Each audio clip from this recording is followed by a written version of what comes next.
All right. Welcome to this little segment. This is different than what I normally do. But last week I put out a newsletter about Andrew Tate, my thoughts on why him and why now. A lot of controversy around this guy. Some people love him, some people hate him. And it was really interesting because when I put out this newsletter, the response for the most part was great because I didn't take a side of this guy's, amazing, or I love him, or I hate him, or he's the world's biggest misogynist, or whatever it is. I didn't take a side. I just looked at why did somebody like him and the message that he's talking about become so prominent. So this video today, this podcast episode today is really an extension of that, talking about why is it that some of the things that he is saying and espousing are gaining so much traction and attention, specifically amongst young men. What is it about what he's selling, what he's endorsing, what he stands for and embodies is really landing for a lot of young men. And I think that this is a very important conversation. So as you watch this video, if you're watching on YouTube, comment below. I'd love to hear your thoughts about him, about the manosphere, red pill, about why Andrew Tate specifically right now in our culture and our society has become prominent. And what about his messages do you like? What about his messages can you not stand or dislike? What do you think is harmful or damaging about what he says, and maybe what's helpful? And why do you think so many young men are resonating with what he is saying? Leave your comments below. Let me know what you thought about what I said, if you would agree or disagree, and looking forward to hearing your thoughts. So here we go. That's what the people in charge of the world are afraid of. So to make sure there's no revolution, what they do is they construct as many divisions amongst the peasants as possible. They make sure the blacks hate the whites, the men hate the women, the Republicans hate the Democrats, and we're all so busy fighting with each other they can laugh from the top because there's not very many of them and there's a bunch of us. I'm telling you, the reason in countries like America, the reason the law is so destructive against men is very, very purposeful. They don't want you to feel like a king. They don't want you to feel powerful. You wake up amongst 3 bitches. If you have fucking 10 sons from 10 baby mamas, you're going to wake up and feel like the man. You ain't taking shit easy.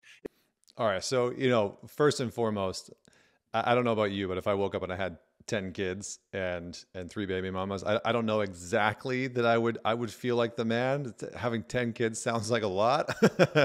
I have 1 child, and that's a tremendous amount.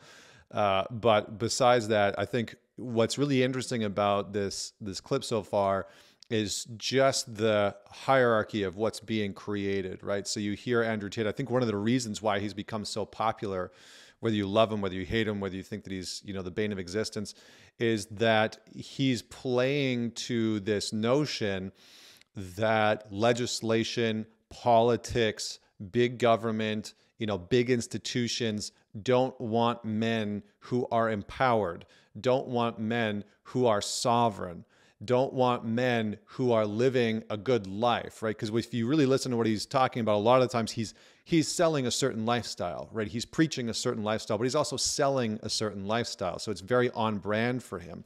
Again, good, bad, ugly, etc. I'm not here to comment on who Andrew Tate is and whether I like him or not. I don't actually care about that. I think that's less relevant than asking the question, why Andrew Tate and why right now? Why is he so popular, prominent?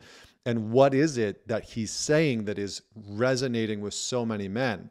And here I think he's getting into something that's very much felt within masculine culture, right? Testosterone rates are dropping. Less men are going to school than ever before. Less men in their 20s are having sex than ever before, right? Something like 27% of men in their 20s aren't sexually active or have been with a partner.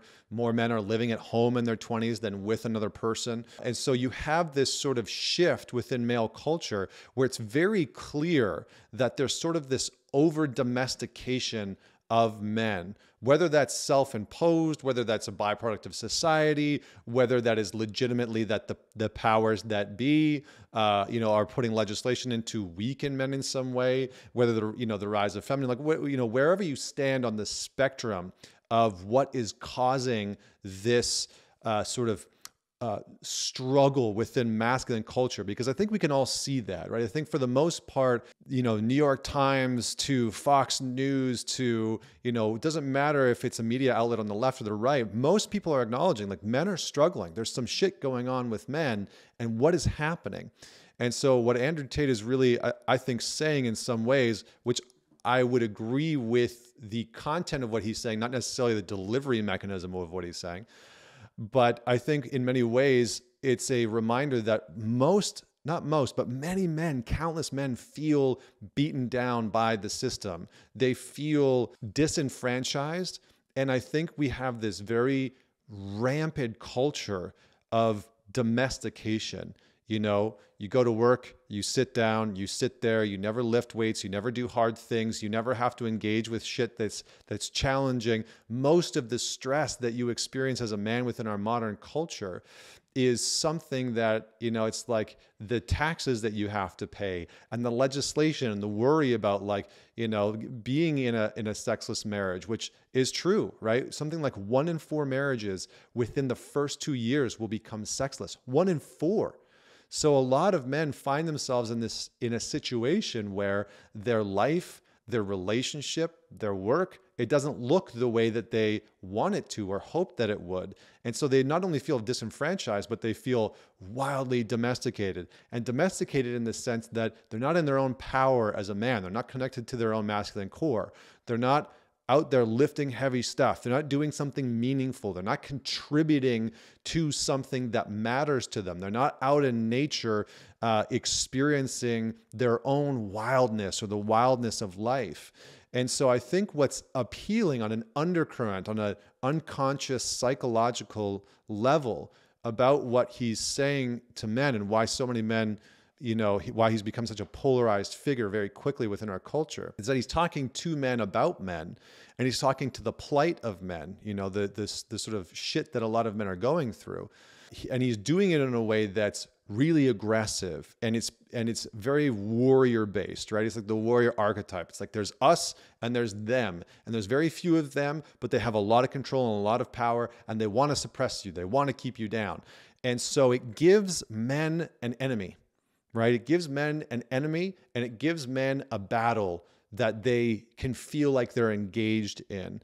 And I think because a lot of men feel like the battle that they're fighting in their lives is hopeless, is meaningless, it gives them a battle perceptually that feels meaningful, that feels like there's an actual target versus, you know, if you haven't had sex with your wife in a year or two and you can't seem to figure that out or engage it, it feels like a hopeless battle that you can't seem to win.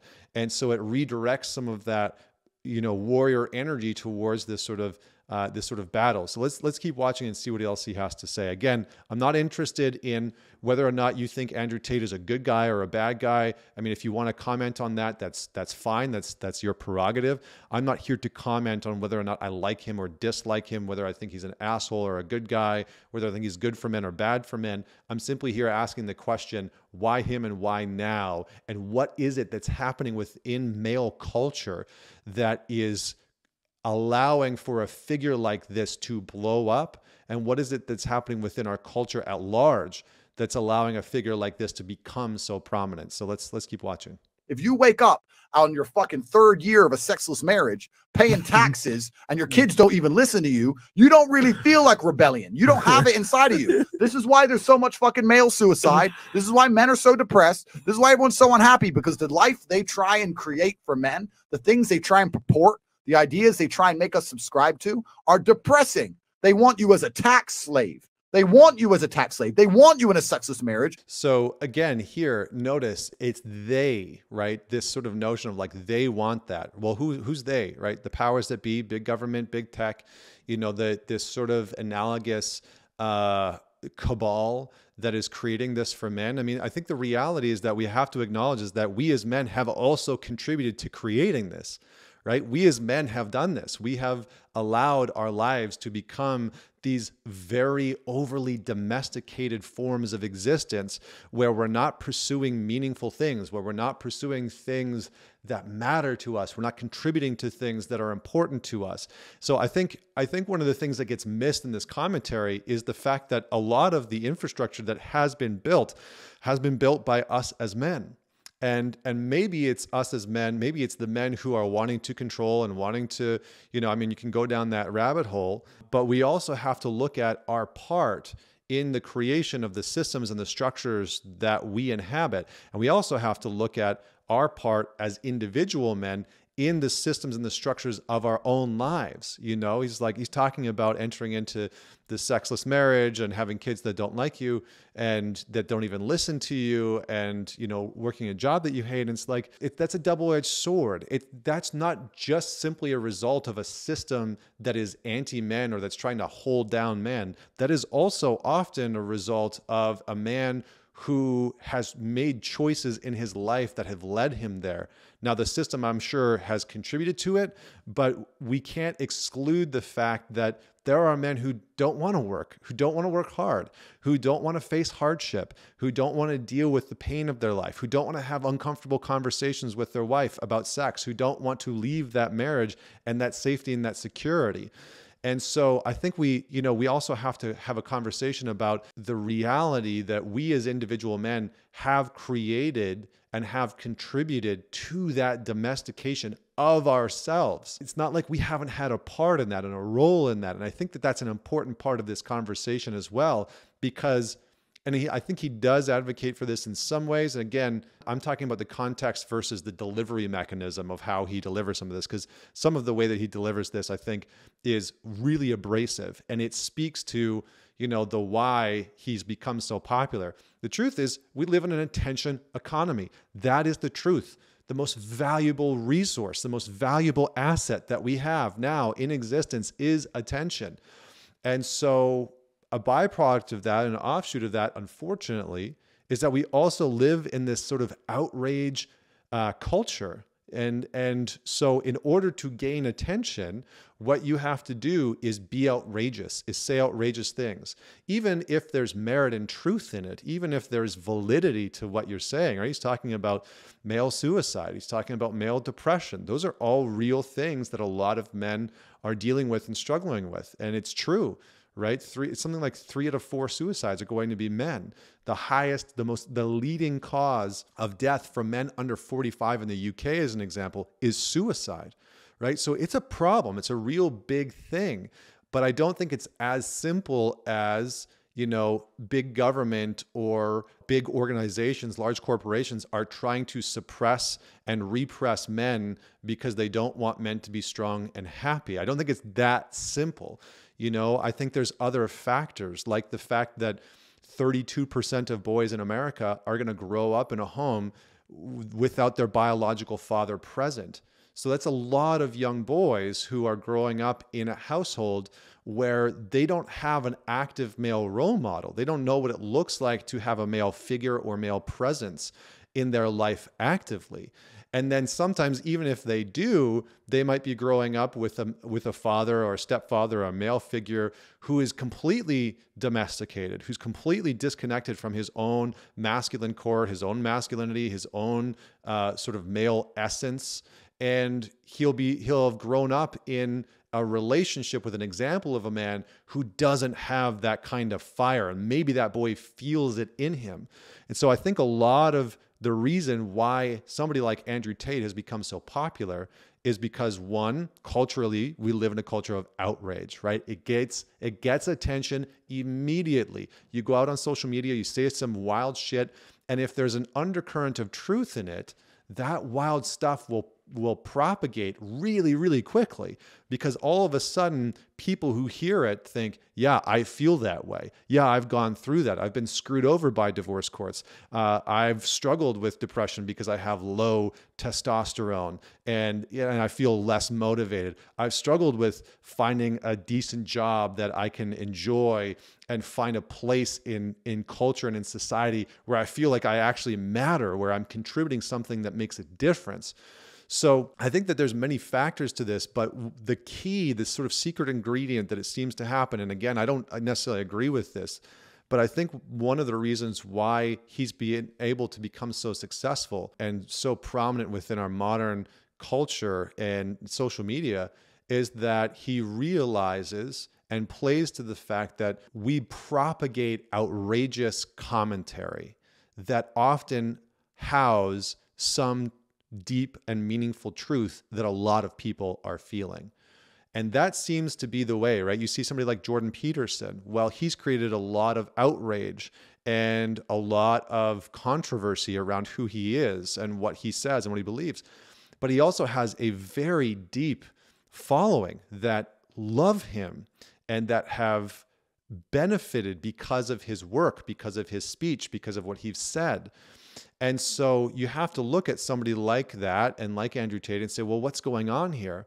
And so the reality is that you might not like this individual. You might not like how he's saying things. You might not even like what he's saying. You might think that carte blanche, just across the board, he's just terrible and bad for men and bad for society and bad for culture. But there's clearly something that he is saying that feels really important. And I think why he's been able to do what he's done is because of outrage culture. And why he's able to do it now is because he's talking about things that men are going through and feeling almost globally, but more so within Western cultures that are true, right? A lot of men are struggling. And we know that because, if you just look, the New York Times, the Wall Street Journal, Fox News, everybody in mainstream media is talking about how men are struggling, right? And it's kind of a common consensus, but there's this moving target of why men are struggling or what we should specifically do about it. So along comes a hyper overly confident figure like Andrew Tate and says, well, here's the problem and here's my solution, right? You need to fight, you need to build, you need to work, you need to realize that the systems that you're a part of don't want the best for you. And so he's sort of saying, hey guys, here's the solution as I see it. And maybe you don't believe the problem that he's putting forward or the solution that he's putting forward, but apparently a lot of people do, right? So again, I would love to hear your thoughts. Why do you think that a figure like Andrew Tate has become so prominent and so popular within our modern culture right now? And why do you feel like it's happening right now at this moment within the current conversation and the current social and socioeconomic environment that we're living in within Western culture? So comment on this video if you're watching it on YouTube. DM me if you're listening to this on the podcast. I would love to hear your thoughts because I'm going to be talking about more of this stuff in the upcoming weeks and talking more about what is happening within male culture. So if you're watching this on YouTube, comment below. Let me know if you enjoyed this. Let me know what you think I missed or should add into the conversation. And as always, until next week, this is Connor Beaton signing off.